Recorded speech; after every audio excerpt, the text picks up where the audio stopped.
All right, folks, this video going to install an i5-13600kf into this Gigabyte B660 DS3H AC DDR4 motherboard.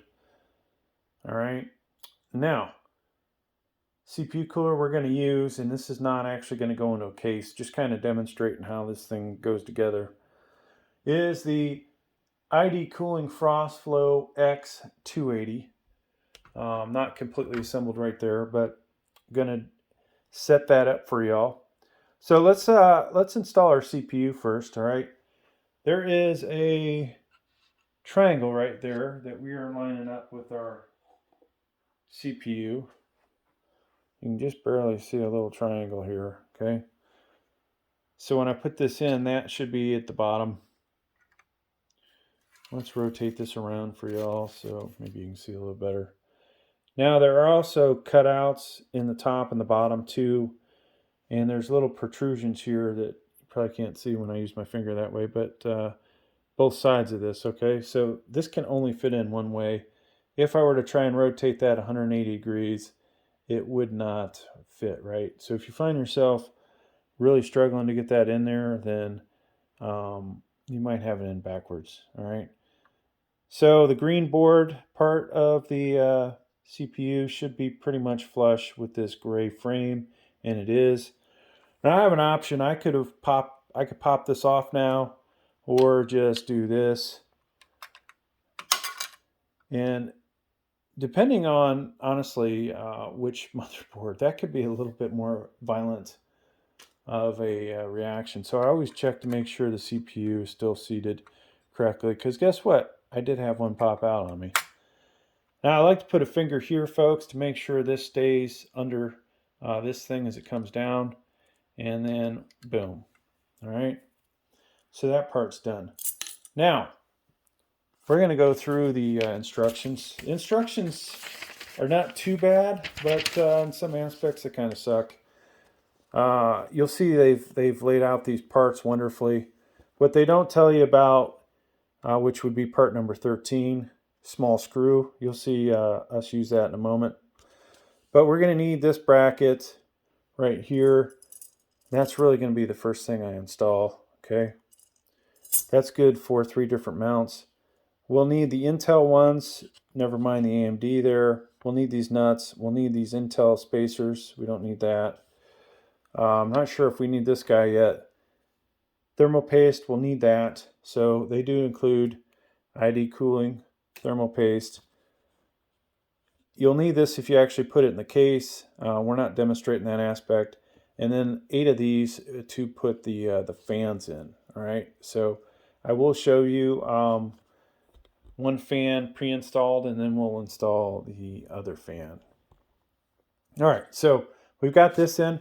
Let's put our mounting plate in. This can go in only, well, I guess it can go in 2 different ways. I could put it in this way or rotate it 180 degrees. And so the position of the screws should be all the way to the end. That's LGA 1700. And so that is in. I usually like to look at it this way. All right, so next thing we need, folks, are the spacers. Okay, make sure you grab the right ones, the ribbed ones. And I'll put those in.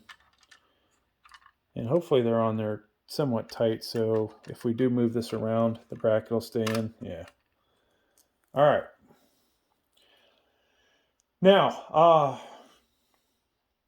I'm going to go ahead and install both fans at this point, and then we'll come back and we'll work on the CPU.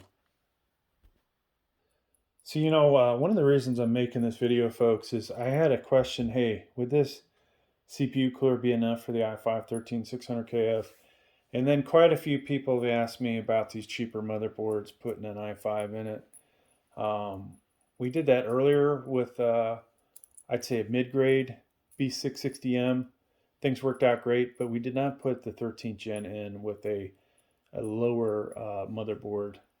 And, you know, even though this has Wi-Fi and actually has a lot of PCIe slots, Not much in the heatsink department, right? Where's the heatsink up here? This one's kind of dinky. And then, you know, the VRM power stage is not quite, well, nothing like a Z690 or Z790, right? So, all right, fan-wise, I'm going to put this in. So this is the intake side. And the way I'm going to have this up, it's pushing air across the radiator, okay?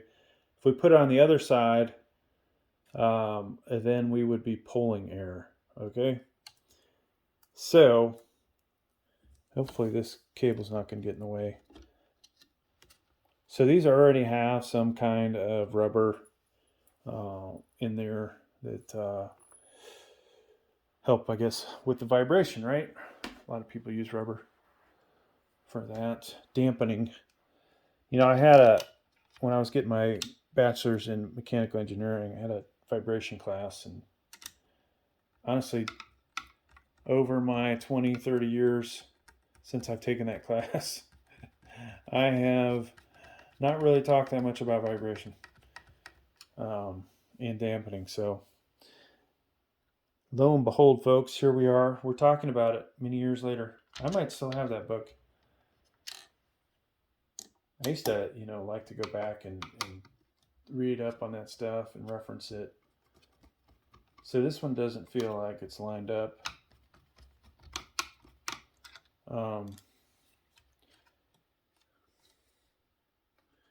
And hopefully we didn't make the first one too tight. You know, that first screw, you don't want to make it too tight so you can't get the other screws in. And it looks like we're having some problem. So not a lot of room to work with, it would appear. Something's causing these to not be lined up. All right, this one's digging in finally. So hopefully that means the other two now are going to work. So when I test this out, folks, it will not be in a case.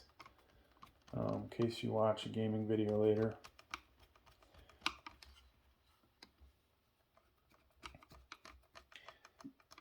A lot of the air coolers, I do obviously put them in cases, but I'm not a big fan of water coolers. Even though the 420, the Arctic liquid freezer 420 I have is just absolutely amazing.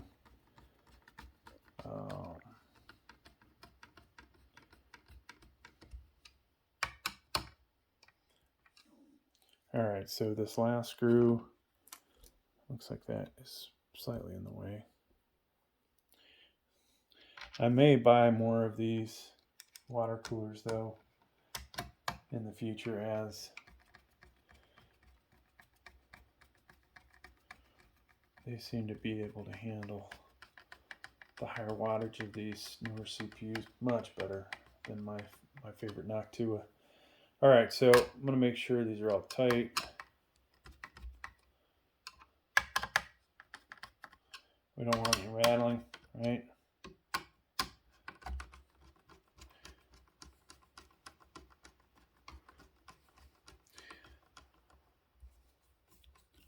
I'm not even sure that one's lined up, folks. Are we digging into anything?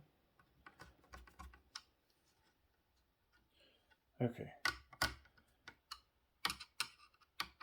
So honestly, these screws, that one is not lined up correctly, though it is definitely in a hole of some kind. All right, I may fix that later. Folks, know when you do this, try not to tighten your initial screw down too much so you can move it around. And really, most of the time it's better to do the diagonal one and come back and do these, but yours truly might have botched that.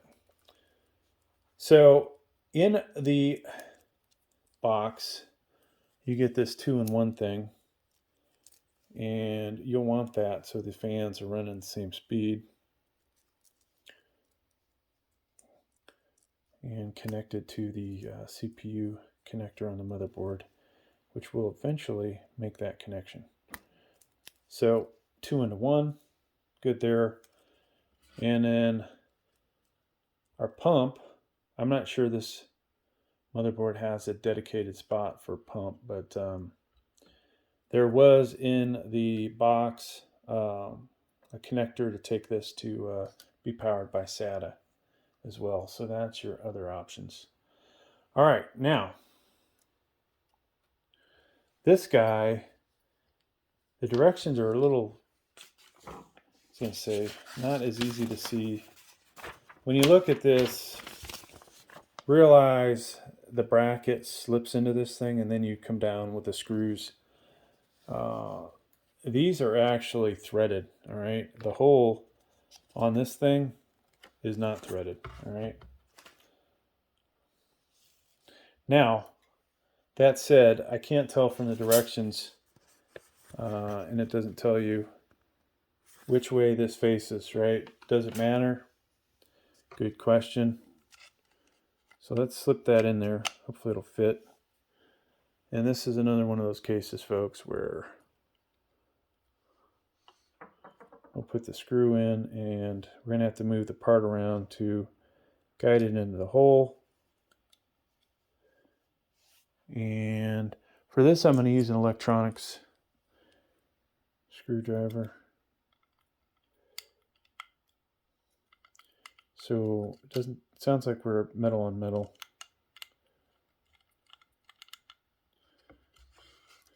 And if you had a second person, there we go. Now it's in the hole.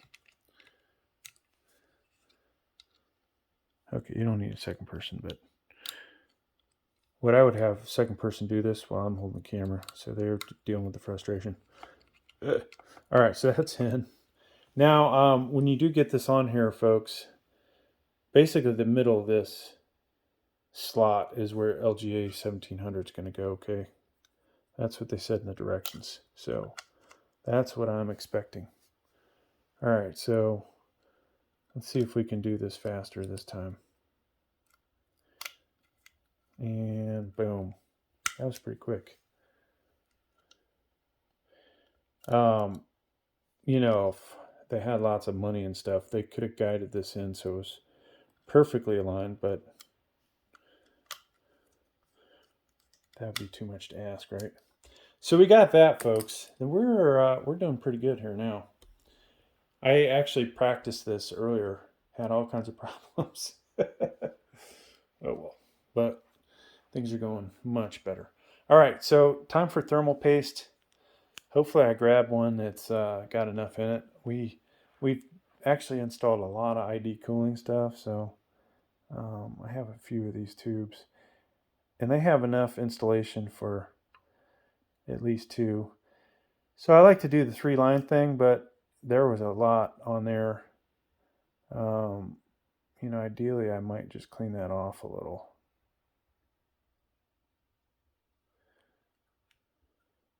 So you can do little dots, you can do whatever you want. And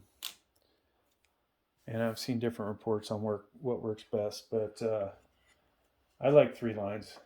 That did not come out very smooth. Ideally, the lines would be nice, straight lines with much less thermal paste than that, but could go back and clean that off. All right. So we're ready to mount this thing on, folks. Question is, what orientation to put it on? That's really what you want to know, right? So if you have those questions, there's a picture. We're going to have our tubes next to our RAM, which, you know, that's the way they say to do it. That's the way we're going to do it. Some of these have like little fans in them, and they want you to keep those higher up. This one doesn't have that separate fan. All right. So drop this down on here, and the cable is going to, of course, get in the way.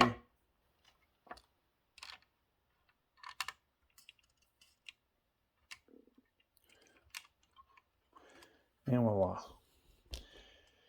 Now, while I stand here, folks, and guess what? I put the CPU cooler on top of the nuts we need.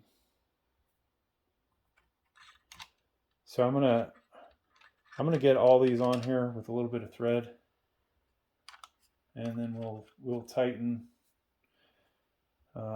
one at a time, basically, with a few threads. We'll keep going a few threads.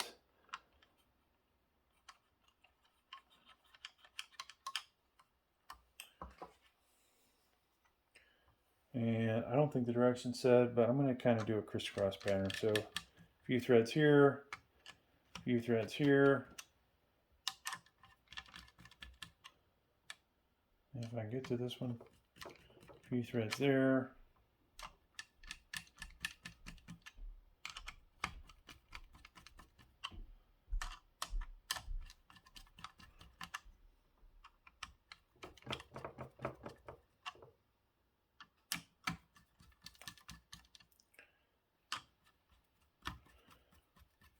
And hopefully the thermal paste is spreading out evenly,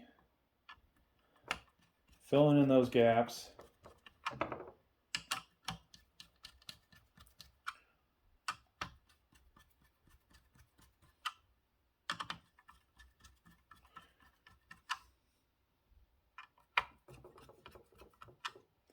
All right, so that last one was actually getting pretty tight.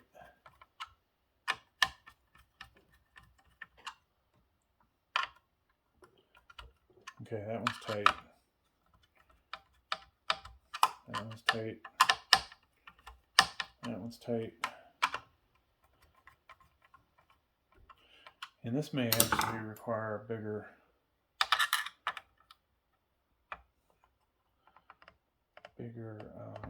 Phillips, like a number 2 instead of a number 1.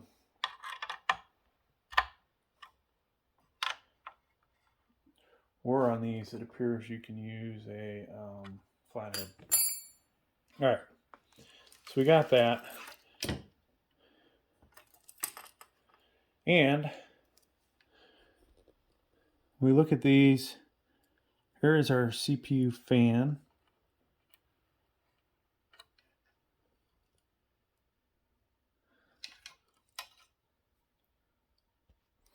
All right, so we had to charge up our cell phone. Where do we leave off at, folks? So the CPU fans, okay, that are coming from the radiator, they're going to plug in to CPU fan on this motherboard, okay? And I'll come up underneath here.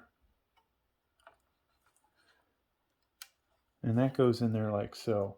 Now the pump, this cable here, there was a SATA power connector. I disconnected that.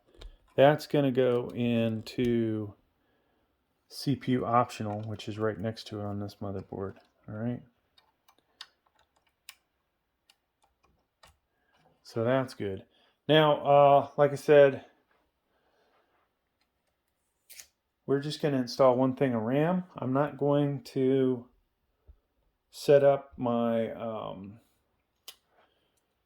M.2 because I want to make sure that this will boot to BIOS. So now if you have 2 pairs of RAM, eventually you'll do A2, B2. If you have 4 sticks, obviously you would fill all these, but always a good idea, folks, to just install 1 stick of RAM, just in case one of these slots is bad, right? If you buy a used motherboard like I do, you'll get surprises all the time. So that part's good. Now, power supply wise, all right, folks, we'll just do some minimal connections here. 24 pin power connector. That goes back here into this 24 pin header here and snaps in. Now we need CPU power connectors. This guy right here, and this one only has a 1x8 or basically two 2x4s. Snaps in there, so we're good there. We need a power switch. So if you had your case, you could use that. I bought these little things. They're about $1.60 on Amazon. So the second row here, third and fourth pins, power switch, doesn't matter which orientation that goes in there. All right, what else do we need, folks? We need a graphics card here because this is a KF motherboard. And so I've already plugged in the HDMI, mainly because I pulled it from the last computer I was using. So that goes in there, folks. Because this one has a need for power, we'll plug in 6-pin, or you could use the 6 off of a 6+2. So I plug that in. That's in. Now, over here on my I/O stuff, folks, what do I need over here? Well, I'm going to go with Ethernet. Actually, I'm just trying to boot to BIOS, so I don't really necessarily need Ethernet, but I'll plug it in anyways. I need my keyboard USB. And then, if I can find my mouse. And I think this top one is the BIOS. So we'll find another USB 2.0 to plug into. And folks, we should be good to go. Now I got to turn my power supply on.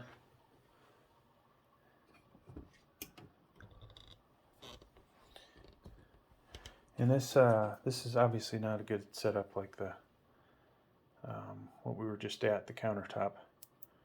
All right, so turn the power on, and we're rocking and rolling, folks.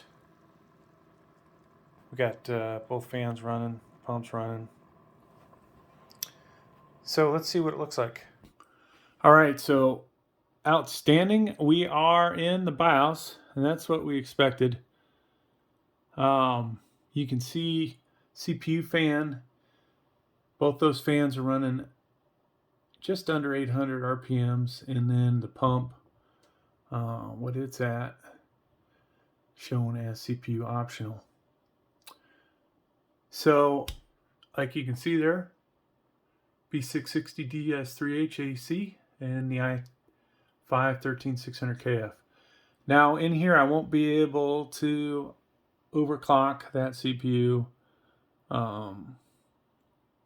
But we'll see how it goes. CPU temp right now in the BIOS 33. So I expect in gaming this will work. But yeah, we'll check this out. You can see VRM MOS there. Hey, thanks for checking out my video, folks. Please like, please subscribe. Thank you.